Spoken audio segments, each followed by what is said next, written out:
तुमने जल पी लिया, आनंद से तुम मस्त रहो, हमें गाली दोगे कोई परेशानी नहीं। इसे कहते सेवा। सेवा करके सामने वाले को झुकाने की बात आना, उसे सेवा नहीं कहते। पहली बात गलत हो आप, तभी आपके अंदर क्रोध आता है। यदि आप गलत नहीं होगे तो आपके अंदर क्रोध नहीं आएगा। कामा संजायते क्रोधा, कामना है तभी क्रोध का प्रादुर्भाव होता है। क्या कामना है? कि हमने तुम्हारा सहयोग किया, हमने तुम्हारा हित किया और तुम हमारा बुरा करते हो तो क्रोध आ जाएगा। अगर तुम हित कर रहे हो तो तुम्हारा बुरा कौन कर सकता है त्रिभुवन में? किसी की ताकत नहीं, हमारा कर्म ही बुरा हमारे सामने आता है। जैसे हम अभी वर्तमान में वो पाप नहीं किए जिसमें हमारे ऊपर ब्लेम लगाया गया है। इस समय तुम बिल्कुल निर्दोष हो, लेकिन वो दोष जो तुमने गुप्त रूप से किया तुम्हें बख्शेगा नहीं। तुम लाख जगह रो, लाख जगह तुम प्रार्थना करो, वो तुम्हें दंड दे के रहेगा। कर्म बड़ा बलवान होता है।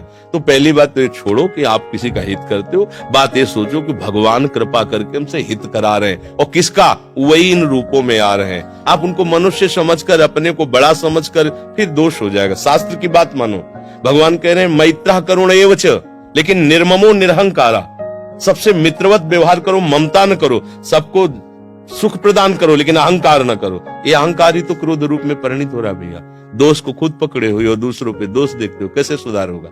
बात सुनो, यहाँ मुंह छुपरी बात नहीं होगी। तस्मात् शास्त्रम प्रमाणम ते कार्याकार्यो व्यवस्थित हो। सही बात सुनने के लिए भी छाती में बल चाहिए। बोलने की तो बात जाने दो, सही बात सुनने के लिए हमारे अंदर बल चाहिए। अगर तुम इस बात को सुन ले, समझ गए, तो तुम गृहस्थ में रहते हुए भी महाशक्तिशाली बन सकते हो। पर आज हम क्या है कि शक्ति खुद अपनी खो रहे हैं, इसीलिए क्रोधित हो रहे हैं। कमजोर क्रोधित होता है, बलवान क्षमावान होता है। बलवान क्रोधित नहीं होता है, कमजोर को क्रोध आता है, कामना युक्त को क्रोध आता है। हम दूसरे का हित कर रहे हैं, ये अहंकार है। हम एक यंत्र हैं, भगवान यंत्री हैं, वो जैसा हमसे करवा रहे वैसा हो रहा है। हमें ये भावना रखनी है, हम करने लायक हैं। एक श्वास भी नहीं ले सकते इस तरह में, ऐसे भी नहीं कर सकते। अगर वहां से ऑफ हो जाए तो तुम एक श्वास नहीं ले सकते, फिर क्या होगा?